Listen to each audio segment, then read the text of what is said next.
Díváte se na návod, jak si objednat výrobky. Kliknete na tlačítko Chci objednat, zadáte své zákaznické číslo. To bude buď vaše IČO, nebo vaše rodné číslo. Odešlete autentizační kód a na váš mobilní telefon, který jste si zadávali při registraci do systému, přijde autentizační kód.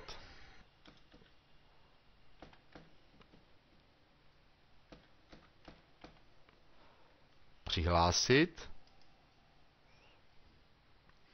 a jste přihlášeni do objednávkového systému. Kliknete v levém menu na tlačítko Objednávka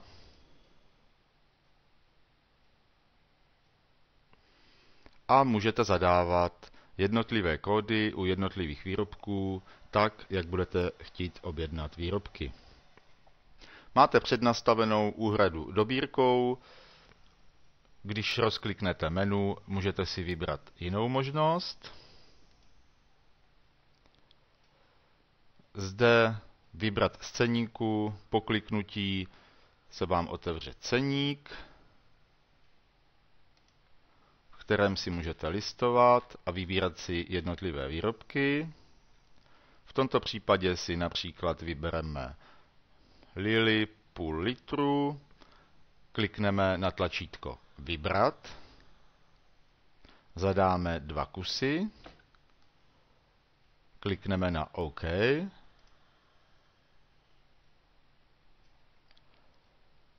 a podíváme-li se zpět do objednávky, vidíme, že Lily máme v objednávce. Pokud chceme Lily smazat, případně změnit množství, můžeme použít tyto tlačítka.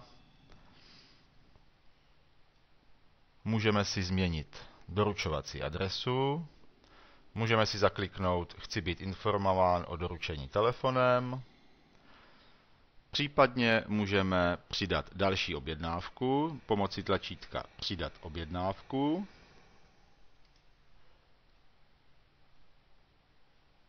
Zde si můžeme napsat číslo jiného zákazníka a nechat v jednom balíčku poslat 2 faktury a 2 zboží, čímž můžeme sdružit 2 objednávky, které by jinak nedosáhly na 1000 korun a muselo by se platit poštovné.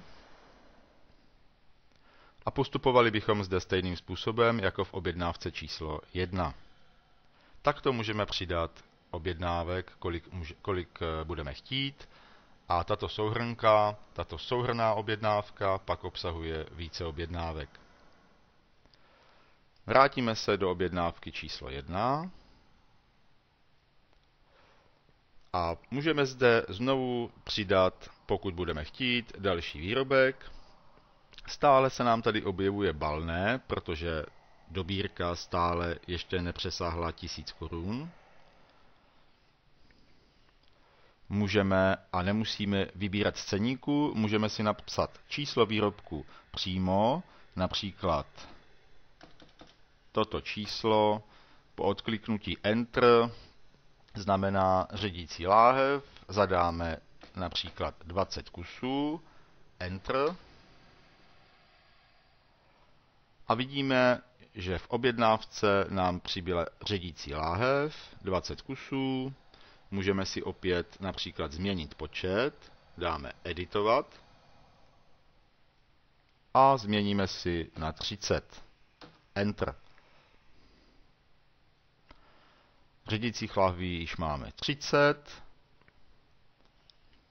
a dobírka nám nyní vychází na 1008 korun, což znamená, že sice máme 1000 korun, to by znamenalo, že už bychom tu neměli mít dobírku, ale těchto 1000 korun je i s dobírkou, takže pokud přidáme další položku, například 8009, po Enteru zjistíme, že je to pěnový ventil, množství zadáme například 5 kusů, Enter.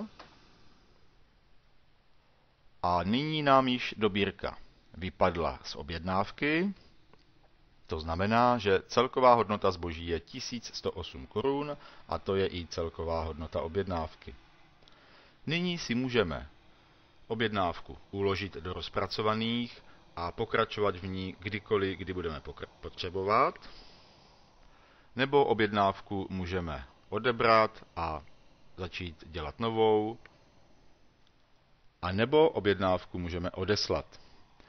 Před odesláním do systému je vhodné si objednávku zkontrolovat, zda jsme se nedopustili nějaké chyby. A pokud zjistíme, že jsme se vším spokojení, objednávka odpovídá naší představě, můžeme použít tlačítko odeslat a po kliknutí odejde tato objednávka do systému.